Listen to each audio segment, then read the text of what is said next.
Hello, good evening, and welcome to this year's 3-minute thesis competition.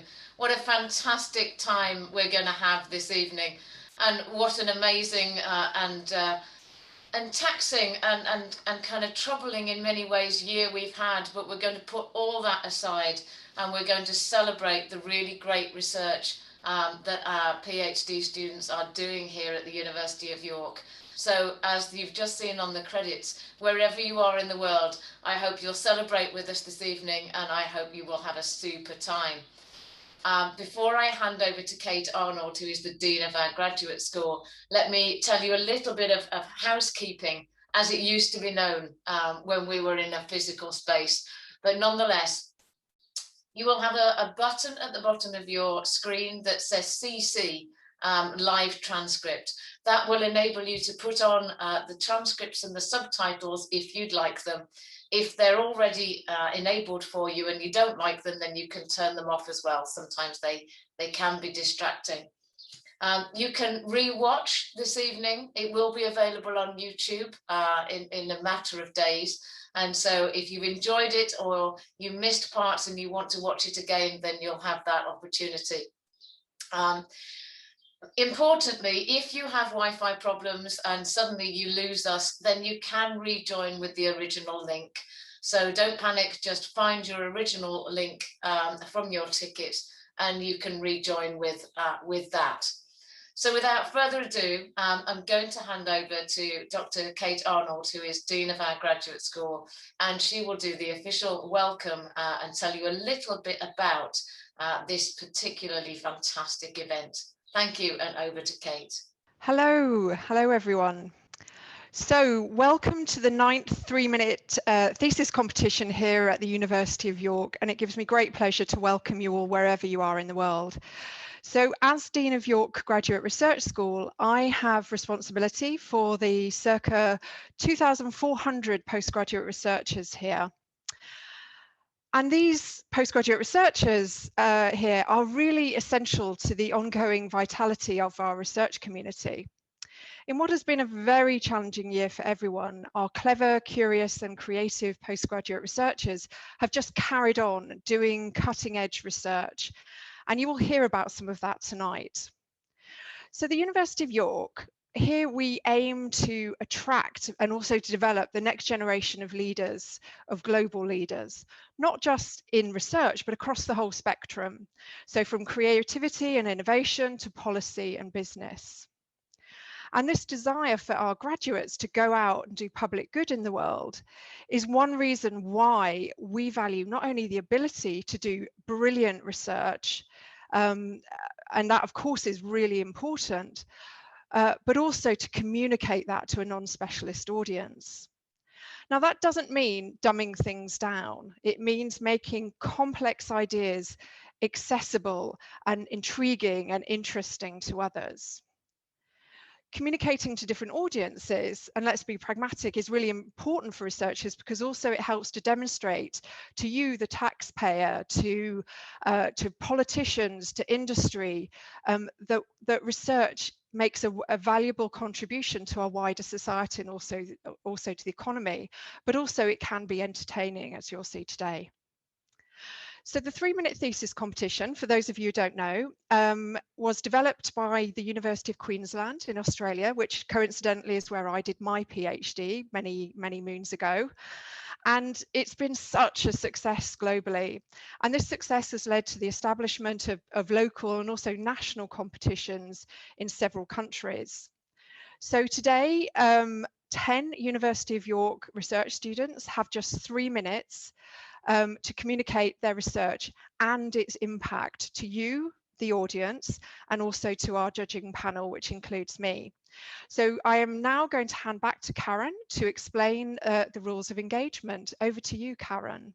Thanks very much to Kate for that. That was really great. So allow me to introduce you to the logistics and to explain a little bit about how the competition works if you're new to it. So there are a number of rules, as you would expect. And the first one is that it being the 3-minute thesis competition, they've got 3 minutes. There will be a clock behind them to create a little bit of extra tension. And if they go over the 3 minutes, then they are instantly disqualified. The second important rule is that it has to be a static PowerPoint. There can be no movements, no transitions, no electronic media, so no additional videos or sounds, no props, no costumes, no instruments, and it has to be in the spoken word, no poems or songs or indeed dance. The presentations are considered to have commenced when the presenter starts, and the decision of the judging panel is final. So in terms of the criteria then, what is it that we're really looking for, and what is it that you should be looking for in terms of the people's choice? Well, the first thing that we're looking for is comprehension and content. Did the presenter give a good understanding of the background and the significance of the research being addressed? And did they avoid using any really technical jargon so that you could better understand it? Did they describe the potential or the actual impact of their research? If this is work in progress and they're halfway through their PhD, then did you get a sense of how important this is going to be? Was there a clear and logical sequence to the way in which they explained things? And did they spend an adequate amount of time on each element? So explaining the research and making sure that you properly understand it. So that first one then is comprehension and content. The second criterion is around engagement and communication. So were they passionate about their research? You know, did they really leave you wanting more? Was the PowerPoint slide good? Could you understand it? Could you read it? And did what they were saying relate to that particular slide? Did they capture your imagination? Was there good eye contact? Was there a good intonation? And were you left wanting more? So that's really what you need to be thinking about, particularly for the People's Choice vote, which we'll explain more about later. So without further ado, allow me to introduce you to our judging panel this evening. And we're really grateful to all of our judges for putting the time and effort into reviewing all of our finalists and to the very difficult job of making the decision as to who will win. So firstly, we have Professor George Eleftherakis. George, I hope I've said that half decently for you. George is director of the PhD programme at City College, of what now is the University of York's European campus, and that's in Greece. Also over to Dr. Grace Allen. Grace is one of the editorial commissioning editors, and she's responsible for the cities and young people aspect at the conversation. So Grace will be looking particularly for the way in which our finalists engage and communicate their research. Zenaib Kidwai, it was our 3MT winner from 2020. So Zenaib knows better than everybody, you know, the kind of adrenaline rush that our finalists are experiencing right now. And she knows what it takes to get the research into 3 minutes. And last but by no means least, you've heard already from Dr. Kate Arnold, who is the Dean of the York Graduate School at York. And Kate's background is in ecology. So between them, they represent all of the disciplines. You can see from the slides where their backgrounds lie, and they will be doing a very rigorous assessment. What they're up for in terms of prizes is nice. They have a very nice iPad for the winner, and we will be making sure that that is sent out to the winner once they're announced. And we have Amazon vouchers for second, third, and People's Choice. So there's some lovely gifts as well as the prestige, and of course, of the being a finalist and a winner at this year's 2021 3MT competition. So in a moment, I'm going to introduce you to all of those finalists. Thanks very much. Here we are, the moment that you've all been waiting for, the time when our finalists are getting jittery, are getting ever more nervous, and are getting ready to entertain and enthrall and engage you with their presentations. So let me introduce you to our first speaker this evening. Anise Stenson will speak to the title of Does Lad Culture Lead to Sexual Violence in Universities? And Anise is from the Department of Education.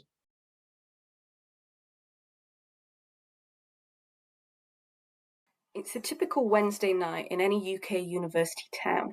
Sports teams have had their practice sessions and socials, and they're heading out for a night of clubbing. Lads are making jokes with each other, drinking shots, and generally having a good time. My research asked the question, what does this have to do with sexual violence? University lad culture has been the subject of national media headlines and academic inquiry for the last decade. Lads are typically described as boisterous, confident young men who drink heavily, play sports, and engage in casual sex. At the same time, findings from a range of surveys indicate that women students experience sexual violence at an alarming rate.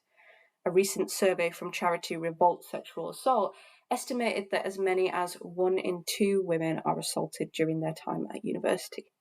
So, through a questionnaire with 144 students and semi-structured interviews with self-identified lads, I found that lad culture is related to sexual violence. But rather than suggesting that all lads are violent, or that all violence is perpetrated by lads, I found that lad culture creates what feminist Liz Kelly calls a conducive context for sexual violence. That means that the norms of lad culture create a foundation which normalizes sexual violence. First, through rape jokes. These position survivors of sexual violence as laughable, either that their reports aren't true or that assault and rape are not serious. This creates an atmosphere in which sexual predators feel that their actions are justified or even condoned, and an atmosphere in which survivors are not believed. Second, lad culture has emphatic heterosexuality. Lads relate being gay with being weak, and they try to emphasize their strength by repeatedly having casual sex with and objectifying women. In this context, women are objects, not people, and so sexual violence is just another way of getting notches on the bedpost. Finally, binge drinking. In lad culture, binge drinking is the epitome of masculinity. People often think that women who drink too much can make themselves vulnerable to sexual assault, but far less attention is paid to the finding that men who drink too much are much more likely to commit assault. This combination of practices makes lad culture a breeding ground for sexual violence. As one participant put it, pretty much every man that I know has been around someone who is being sexually aggressive, and they've either turned a blind eye to it or not done everything they could to make it stop. So what can lads do? Challenge friends who make homophobic jokes, challenge friends when they're drunk, and keep an eye on your friends and believe survivors of sexual violence. Thank you, Anise. Well done. Now over to Callum Riley. Callum's title is Dream Big or Go Home. Can garden villages transform society? And Callum's from the Department of Archaeology.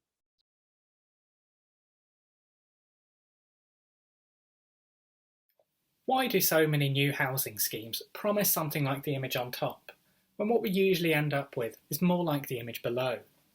We're living through a major housing crisis, so why are efforts to build new homes and better communities falling short? Recently, garden villages have been proposed as one solution. A garden village is a small, planned settlement with plenty of green space and affordable housing, ideally sustainable. Across England, 49 communities like this already have government backing. Now, some of these have been criticised for being nothing more than clever marketing, using ideas of green space and sustainability to sell otherwise standard new-build housing. But garden villages are far from new. They were first built in the early 20th century, alternatives to the poverty of overcrowded cities. As an archaeologist, I study the relationship between people and the material world around us. My research investigates how designs for the first garden villages were intended to improve people's lives. To do this, I looked at the long-term development of 2 case studies, New Earswick and Woodlands, both in Yorkshire. I sequenced historic maps and plans, building a picture of each site's development. I also used survey data, like the census, along with evidence from the landscape today. With these, I mapped the impact of each village's design. Compared with recent garden villages, I found that New Earswick and Woodlands were far more radical. For their working class residents, they pioneered new ways of living. Houses were designed to maximise sunlight for health, with a range of styles to attract a mixture of social groups. The wider landscape included communal open spaces to encourage recreation and cooperation. These villages weren't just a pleasant backdrop for new housing. Instead, my research shows that they were intended to create communities. But this was only achieved by residents participating in the landscape through recreation, gardening, or children's play. They also helped to transform wider society. Some of the UK's first social housing was modelled on New Earswick and Woodlands. But despite their ambitions, both faced difficulties. The cost of improved housing standards sometimes excluded poorer residents. Green spaces were often later converted into more housing or roads, and a lack of homes nearby meant that some overcrowding persisted. If we turn to past solutions for today's challenges, we need to look at them critically. Early garden villages were a compromise between the ideal and the reality. There is a lesson for planners and policymakers. If housing solutions today aren't ambitious enough to begin with, we miss an opportunity to solve not only the housing crisis, but even bigger challenges, from inequality and isolation to climate change. Thank you, Callum. You can breathe now. Next up is Daisy Johnson. Daisy's title is Understanding Young Girls Through Their Writing, and Daisy's from the Department of Education.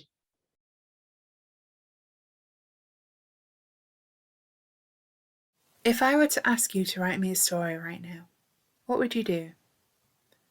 If you were a girl aged between 7 and 11 years old, you would begin by trying to work out what I meant.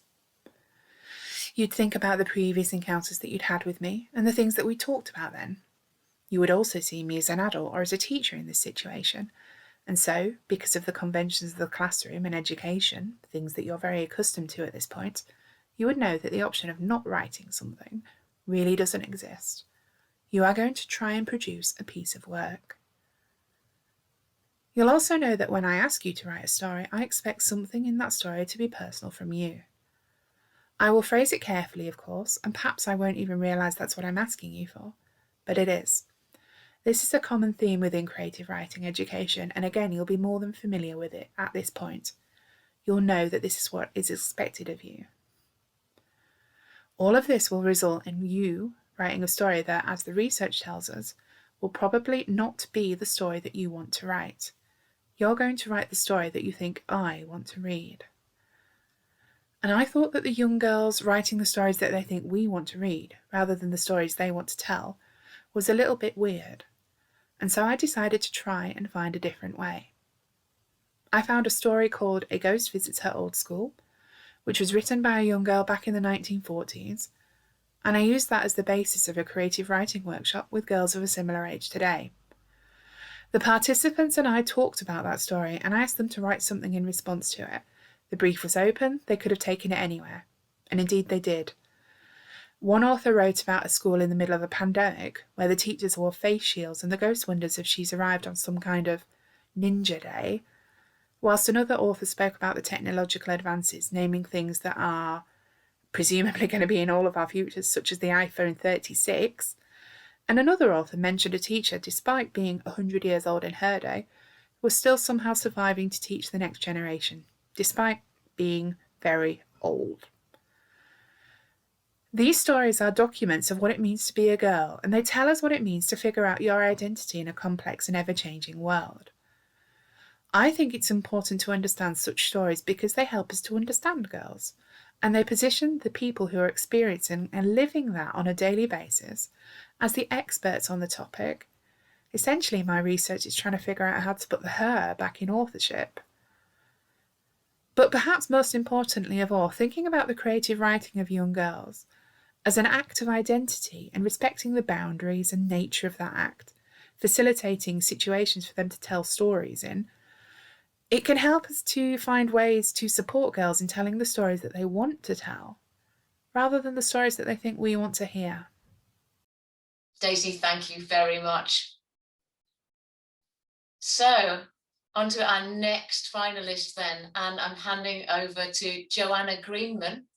Joanna's title is Platelets, a Clot More Than You Think. And Joanna's from the Department of Biology.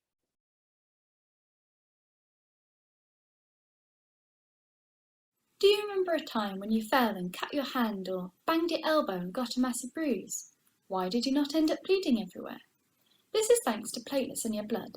These cells stick together and form a clot that prevent excessive bleeding. Human platelets are tiny, only around 2 micrometers in diameter. That's approximately 30 times smaller than a grain of sand and 5 times smaller than a red blood cell. Your body produces and gets rid of around 100 billion platelets every day. But despite producing so many, it's not until numbers fall more than 3 times below the normal range that people start showing symptoms of excessive bleeding. So why then do our bodies produce so many extra platelets? We think they have a role beyond just clotting. So some infections, including COVID-19, cause a massive drop in platelet number, and I want to understand, why is this happening? Does it help you get better quicker, or does it mean you're ill for longer? So my PhD focuses on the parasitic worm infection schistosomiasis. This infectious disease affects more than 250 million people worldwide from some of the poorest communities. It causes liver problems, diarrhea and excessive bleeding, and unfortunately no vaccine is currently available for this disease.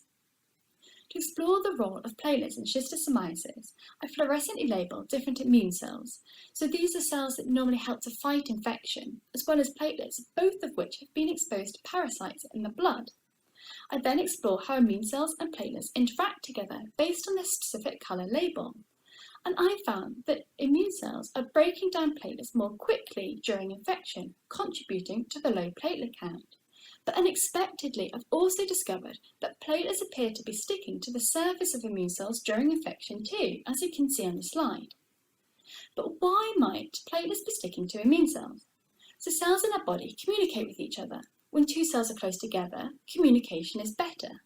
As platelets were sticking to immune cells, were they reprogramming them to help them fight infection more quickly, or were they actually preventing them from carrying out their specific jobs? So far, it appears that platelets were reprogramming an immune cell population abundant in schistosomiasis to clear infectious material more quickly, therefore contributing or helping speed up the process of clearing infection.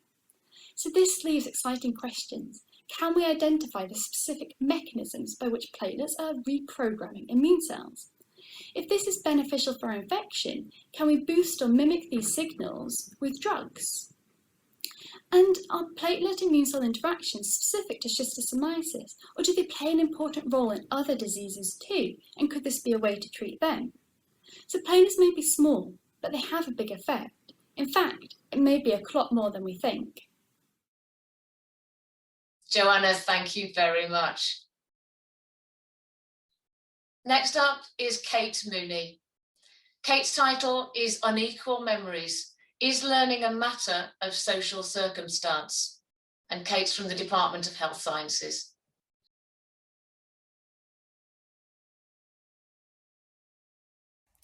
Seven, 5, 9, 2, 3. Can you remember those numbers and say them back? And now can you do it backwards? It's much harder to do a recall task like this backwards because we're really pushing the limits of our working memory. Working memory is our mental post-it note for storing and processing information in the present moment. But some people have worse working memory than others. They walk into a room and forget why they went there. They listen and nod to a set of instructions and then completely forget which order to do them in. And you can imagine how important working memory is for children at school. They are constantly learning new information. In fact, research shows us that working memory is a more important predictor than IQ scores are for how well children do in their education. Another factor that can predict how well children do is their parents' socioeconomic status.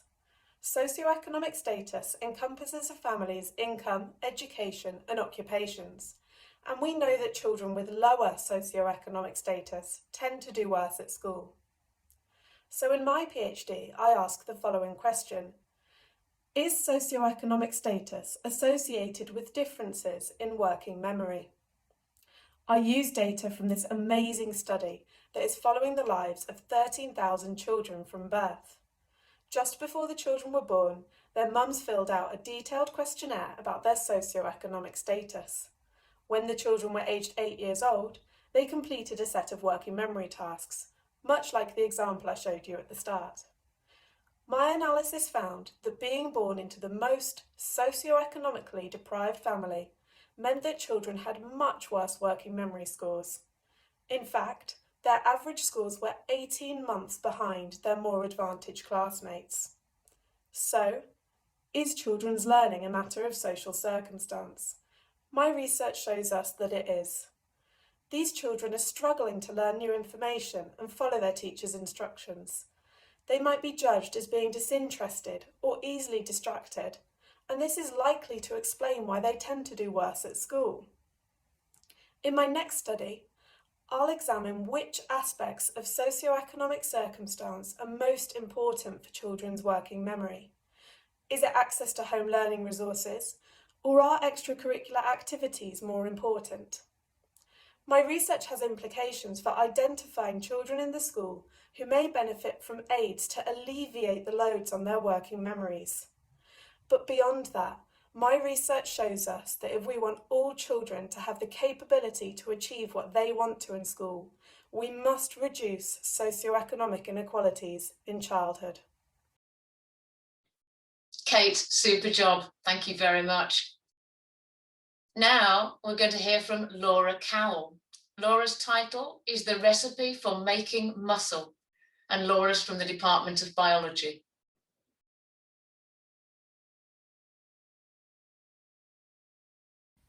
Picture your normal daily routine. The little things you take for granted, like getting dressed, making a coffee, opening your laptop.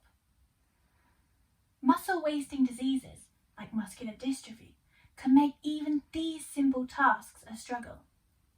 Even breathing can become a challenge as your muscles get weaker and weaker every day. Sadly, this is the reality for around 70,000 people in the UK today. Fortunately, my research may help improve future treatment of muscle-wasting diseases and severe muscle injuries. I aim to understand exactly how healthy muscle cells are made through my experiments, stem cells. Stem cells are the body's raw materials. They have this incredible ability to become any cell type in your body. We all started life as a tiny ball of stem cells. These cells multiplied as we grew, and individual cells became specialised for different purposes. A brain cell, heart cell, skin cell perhaps. Just think, there are so many possibilities. But this means stem cells need precise signals if they are to become the right cell at the right time in the right place. These signals are crucial as mistakes can lead to cancer and other diseases. Through my experiments, I have already successfully found a way to turn frog stem cells into muscle. Frog cells have a lot more in common with human cells than you might think, so they make an excellent model for these initial experiments. Now, I will look at what's going on inside the cells, in their DNA.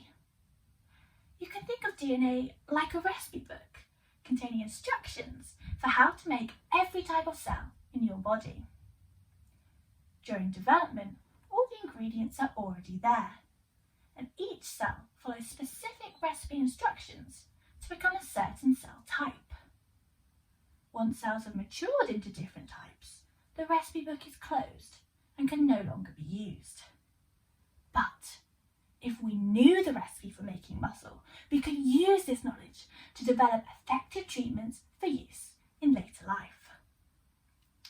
I'm testing different ingredients to find out exactly what is needed to make the perfect muscle cell every time. Once we fully understand this complicated process, we can begin to develop new, targeted treatments to heal muscle injuries, cure muscle diseases, and improve thousands of people's lives.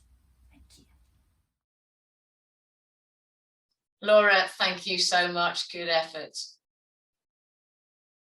Delighted now to hand over to Maria Ganeshka. Maria's title is Nature Medicine? Maria's from the Department of Health Sciences.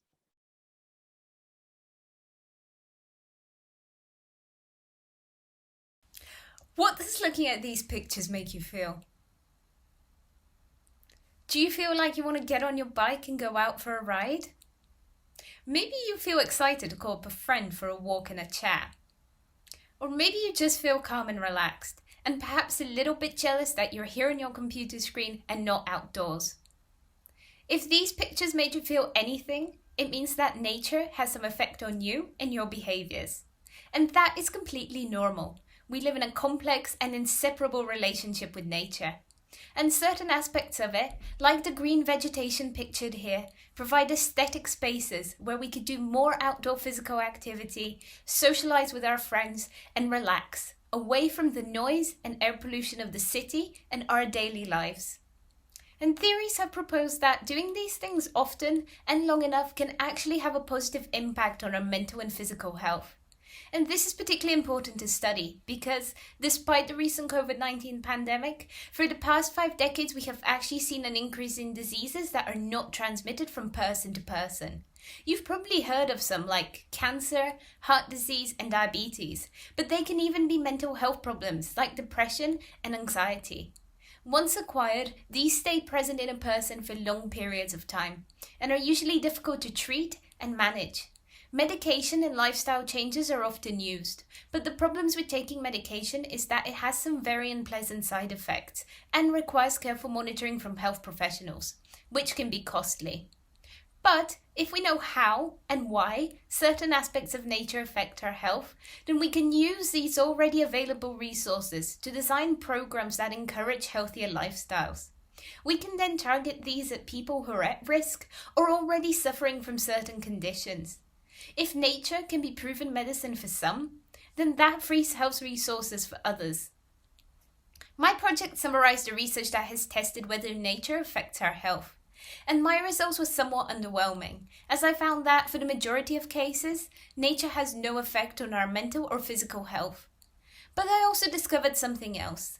Most studies have only looked at vegetation as one single entity, and what that means is they have failed to distinguish between type of vegetation, where it is found in our cities, and how accessible it is for us to use. What I plan on doing is tackling exactly this problem. By using a high-quality dataset, I aim to answer the question, what about nature makes us healthier? Is it the trees that line our streets that make us want to cycle to work? Or is it the benches in our parks that make us want to meet up with our friends? Could it even be that just having a room with a view makes us calmer? Would doing any of these in the long run even make a difference to our health? I hope to find out. Thank you. Maria, thank you. Well done. Handing now our next finalist to Rhys Ashton. The title for Rhys is Everyday Electronics Detecting Deadly Diseases. And as you might imagine, Rhys is from the Department of Electronic Engineering.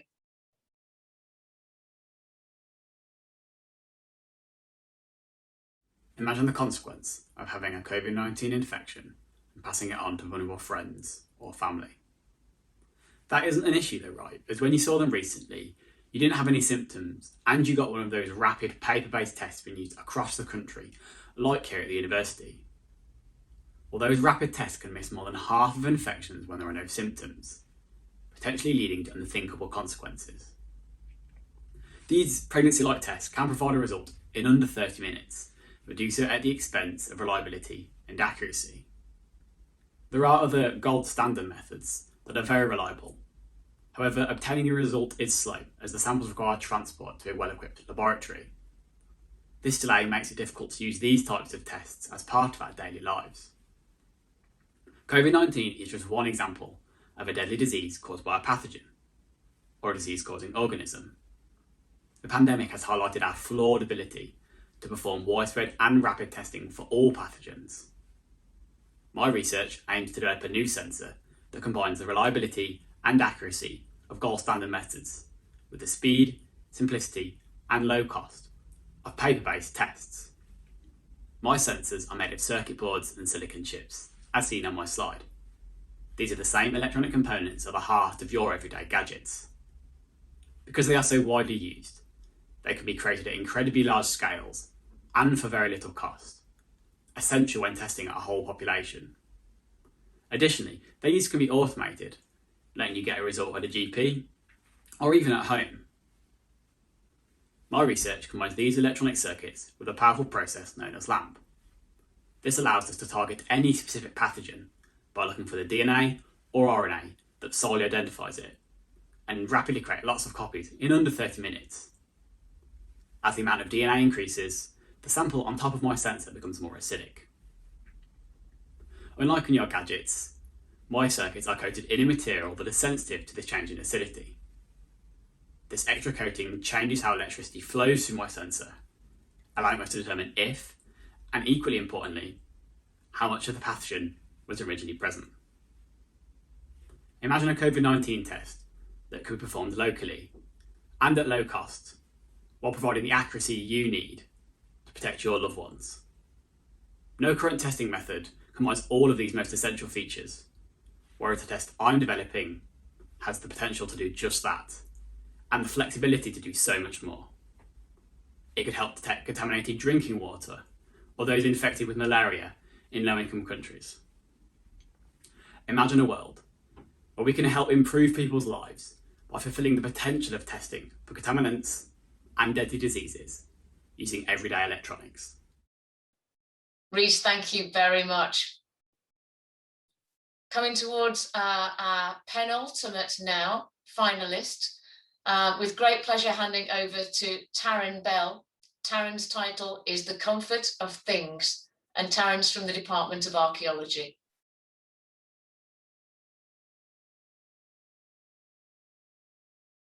When you were a child, did you have a favourite teddy bear or toy? This is mine. His name's Norris, and even today, whenever I feel down, all I have to do is give him a hug and I feel better. To anyone else, he's probably just a tattered old bear, but to me, he's invaluable, and that's because I'm attached to him. We often treat this attachment to objects as if it means that we're too materialistic or too childish, but neither of these are true. Object attachment is actually incredibly common, with 70% of children and as many as 50% of adults having some kind of emotional attachment to an object. Whether it's the teddy bear that you hug when you're feeling down, the ring that you twist around your finger when you're feeling nervous, or even your favourite mug, certain objects, attachment objects, give us feelings of comfort and security very similar to the feelings that we get from our relationships with our loved ones.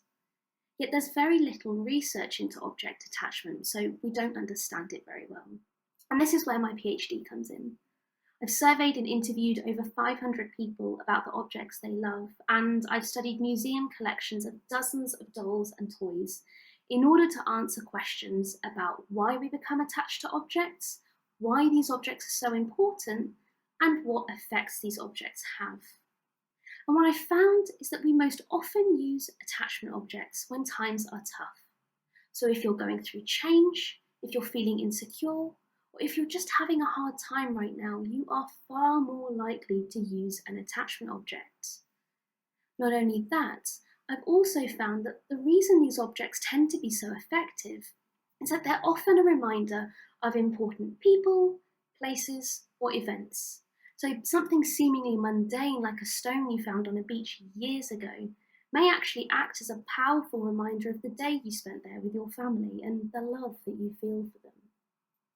Many of the people I surveyed also noted that these objects make them feel mentally and physically better.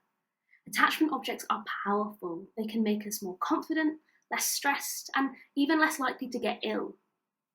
So my research findings can thus substantially inform how we as a society treat mental health and well-being.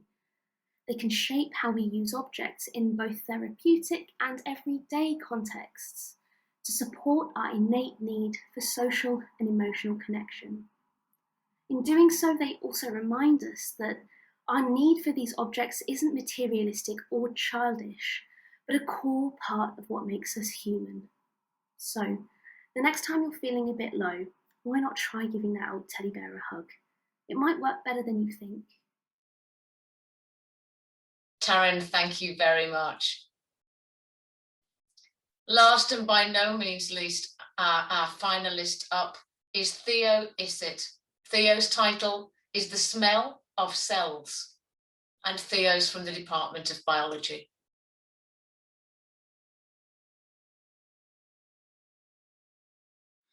Sometimes I jump to conclusions.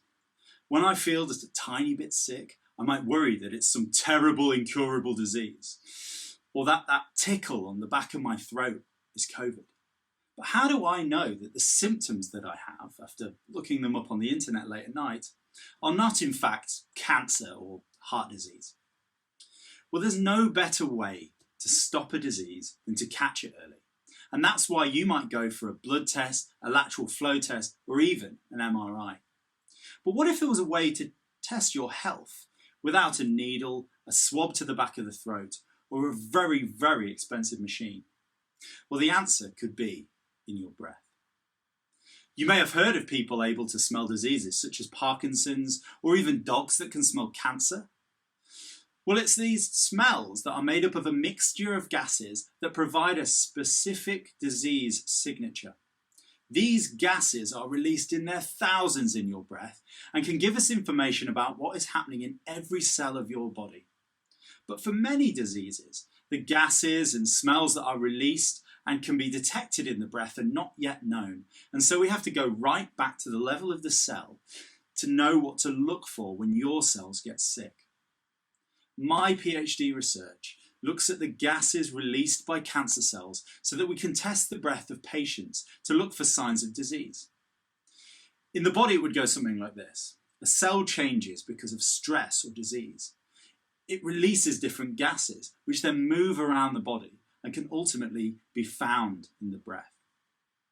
To identify these gases, I grow non-cancerous and cancerous cells, and I also stress them out by taking away their sugar or their oxygen. And I do this to model different diseases and conditions, like in a growing tumour. These cells are then placed in a special chamber so I can sample the air above the cells to look for changes in the gas. This is really exciting, and the great news is that I found some. And so we can confidently say that we can not only identify different types of cancer, but also different types of stress. And that's all from the gases released by the cells. And this can apply to different diseases. This is exciting news, and the next step is to test the breath of patients to see if the gases we have identified are there. And then we can diagnose disease not just in cells, but in patients. With our ongoing research, we will link more gases released by cells to disease, so we can make breath tests to provide fast, non-invasive diagnosis, not only of cancer, but Parkinson's or COVID-19. This early diagnosis is absolutely key in successful treatment, management, and controlling the spread of disease. Wow, weren't they amazing? It never ceases to amaze me just how professional and just polished they all are. And so congratulations to all 10 of our finalists. You have practiced and practiced and practiced in your bedrooms, wandering around your gardens. You've annoyed your friends and your neighbours and anyone else that will listen to you. And it's really paid off. You've done a super job. You've put your research on the map and you've entertained and inspired us all. So huge thanks for that. Now, our judges have got a really difficult set of deliberations to make, so we need to give them a little bit of time to do that. So this is where you come in, all 165 of you out there. This is when you get to make your choice for the people's vote. So the person, if we remember our criteria, who has been really clear in articulating their research and what that means for society, and who has made good use of their slide also. And they didn't sing and they didn't dance and they didn't rock it. And the other criteria is about the extent to which they engaged you, to which they left you wanting more. Who did you really enjoy watching and listening to? And did any of them make you think, make you challenge your assumptions about what it is that they've been talking about. So if you got taken in with the emotion of the teddy bear, or if you were thinking about the things that you hold dear and the environment in which you consider that, then you might want to take those things into consideration. So hopefully what you are going to see in front of you now is a poll with our 10 people listed. Now the rules are, and you'll see I'm big on rules. The rules are this: you get to make your choice. You can only choose one. I know they were all brilliant, but you can only choose one, and you can only vote once. The system is set up to enable you to do that. So you can't do multiple votes, even if you wanted to. And your vote is anonymous. We can't see who votes for who. So don't worry about that. Now, if you're watching it together, and I know there are some 3MT parties going on out there, so hello to all of you who are in groups and maybe enjoying a glass of wine and thoroughly enjoying the presentations, then you're either going to have to get your tablet or your phone out and register your votes, or you're going to have to be very sensible and grown up about it and come to a decision collectively about who you're going to vote for and vote for a group. So we're going to leave you with some lovely twinkly music for a few minutes while you make those choices. And then we're going to think about and introduce you to our judges, or rather reintroduce you to our judges who will announce their winners. But for now, let's leave you with the job of voting. So off you go. Vote for you, the one who inspired and entertained and really set you alight the most. Hopefully you've all cast your votes. It's great to see those coming back in. So what I'd like to do now is reintroduce you to our judges who are going to announce their choices. So this is the judging panel's choices, first, second and third place. And then we will find out the results of your vote and see if they align with the judges or if you've chosen a different finalist.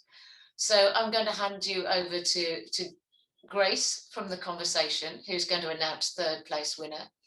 Then Kate Arnold from the Graduate School, who's going to announce our second place winner. George from City College, our European campus in Greece, will announce the first place winner. And Zenaib Kidway, last year's winner, who was telling me earlier just how much nicer it is being on the judging panel than it is presenting. And I can only imagine how true that is. She said she was breathing much more easily this year. So Zenaib will announce your People's Choice winner. So if I may, I'm going to hand over to Grace to give you our third place winner. I'm very happy to announce that third place goes to Kate Mooney for her presentation, Unequal Memories, Is Children's Learning a Matter of Social Circumstance? This clear presentation was detailed while remaining completely jargon-free. It really showcased the importance and wider societal implications of what I think some really exciting research. So really well done, Kate. And I'll now pass over to Kate Arnold, who will announce second place. Thanks very much, Grace.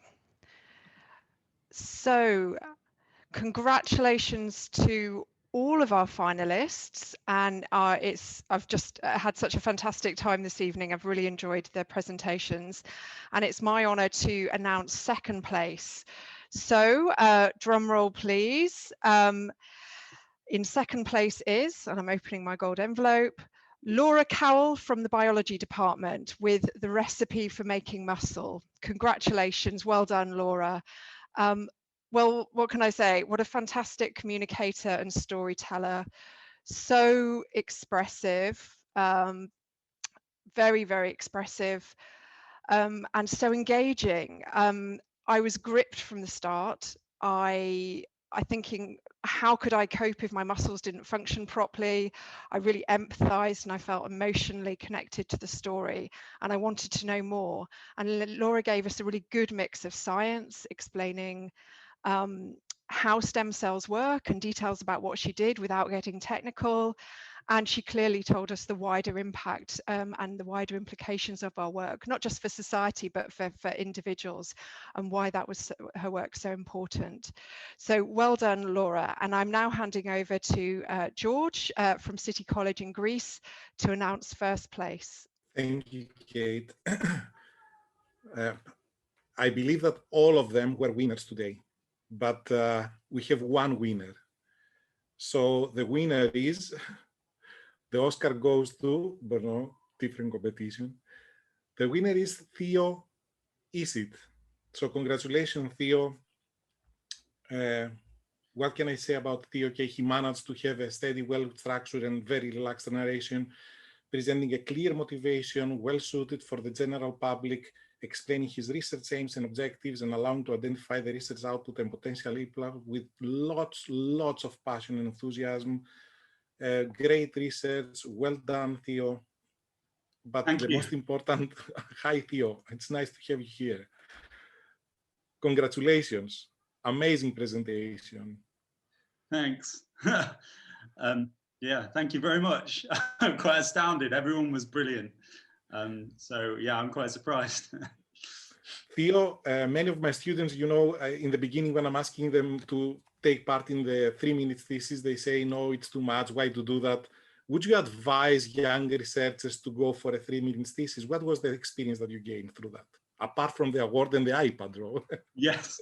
You know, I think that I would advise not only young researchers to do it, but also older researchers, because I think science communication in its own work, in its own right, and the challenge that's been given to me from this has immediately relayed itself into how I'm translating my work into applications. So I would advise anyone who's interested in doing it in whatever field, whether they're a PhD researcher, whether they're a high-level PI, to take everything that they know back down, because it helps you understand it yourself in a new way. So yeah, I've really benefited from doing the process. Really have. Yeah, it's been great. Thank you, Theo. I totally agree with you. Okay, congratulations again. Thank you. It's a pity that we don't have, you know, the crowd here.